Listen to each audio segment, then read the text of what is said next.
உள்ளுக்குள்ளே பயம் எப்பவுமே ஓடிட்டே இருக்கும் ஆண் மனசுல.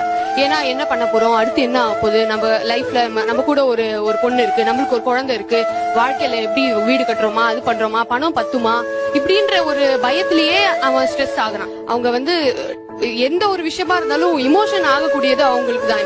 மேபி அவங்க எக்ஸ்பிரஸ் பண்ணாம இருக்கலாம், but they are very emotionally vulnerable.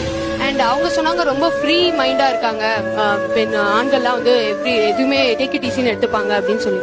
இந்த ஃப்ரீ மைண்டா இருக்கிறது அப்படின்றதே ஆண்களுக்கு இல்ல. அது வேணா வெளி தோற்றமா இருக்கலாம், பட் தேர் வெரி ஸ்ட்ரெஸ். ஆரம்ப கட்டத்துல அவன் ஜாலியா தான் இருக்கான், அவனுக்கு இந்த பயம்லாம் கிடையாது. ஒரு லைஃப்ல எல்லாருக்கும் ஒரு யூ டர்ன் இருக்கு. அந்த யூ டர்ன் டயத்துல மட்டும் அவன் அந்த பேஸ கிராஸ் பண்ணுவான். அதுக்கப்புறம் திரும்பவும் பழையது predominantly he is happy. ஹாப்பியா இருக்கான் அப்படிங்கறது ஒரு மாயை. அவன் ஹாப்பியா தன்னை காமிச்சுக்கிறான், அவன் ஹாப்பியா தன்னை ப்ரொஜெக்ட் பண்ணிக்கிறான். அத நம்ம மாஸ்க் என்ன வேணா சொல்லலாம். இப்ப எனக்கு என்னன்னா, என் மூட் அவுட் அப்படின்னா என்னால 5 hours வரை அந்த மூட் அவுட்ல நான் இருக்க முடியும். I personally feel man knows the art of living, the temporary living. அந்த ஆர்ட் ஆஃப் டெம்பரரி லிவிங் ஆணுக்கு பெண்ணை விட ஹி இஸ் பிளஸ்ட் அப்படின்னு நினைக்கிறேன். இப்ப இங்க இருக்கும்போது ஒரு ஸ்ட்ரெஸ் இருக்கும், இங்க இருந்து இங்க இறங்கின உடனே அவன் அந்த ஸ்டேஜ்ல என்னவோ, it doesn't mean that he let out everything and he just moving on to a new thing. He just pass it, he break it, he put a pause there and he goes there and again he comes back to the stage.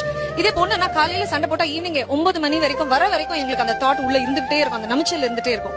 ஆனா அப்படி இருக்கும். மென்னுக்கும் விமனுக்கும் இருக்கிற depression கம்ப்ளீட்டா வேற மாதிரி. புரிஞ்சுக்கிட்டோம்னா கொஞ்சம் சந்தோஷமா இருக்கலாம். விமன் தான் சீக்கிரமா டிப்ரெஸ் ஆயிடுவாங்க. கேர் எடுக்கலன்னா, அவங்களுக்கு இம்பார்ட்டன்ஸ் கொடுக்கலன்னா, அவங்க நினைச்ச மாதிரி லைஃப் அமையலன்னா, அதை விட்டு சீக்கிரம் அவங்களால வெளியே வர முடியாது. பட் மென்னுக்கு இதை விட ஸ்ட்ரெஸ்ஸும் டிப்ரெஷனும் அதிகம். ரெஸ்பான்சிபிலிட்டி அதிகமாகும் போது அந்த ரெஸ்பான்சிபிலிட்டியை ஃபுல்ஃபில் பண்ண முடியாதப்ப டிப்ரெஷனுக்கு போயிடுறாங்க. மென்னுக்கு ஒரு ஹோப், நம்பிக்கை தான் வேணும். அவங்க கிட்ட உன்னால முடியும், உன்னை நம்புறேன் அப்படின்னு சொன்னாலே பாதி பேர் டிப்ரெஷன்ல இருந்து வெளியே வந்துருவாங்க. அவங்களால செய்ய முடியலையேன்னு சொல்லிக்கிட்டே இருக்கிறத தயவு செஞ்சு நிறுத்துங்க. விமனுக்கு ஆறுதலா பேசி அவங்க உணர்வுகளுக்கு மதிப்பு கொடுத்தாலே போதும். அவ்வளவுதான், சிம்பிள்.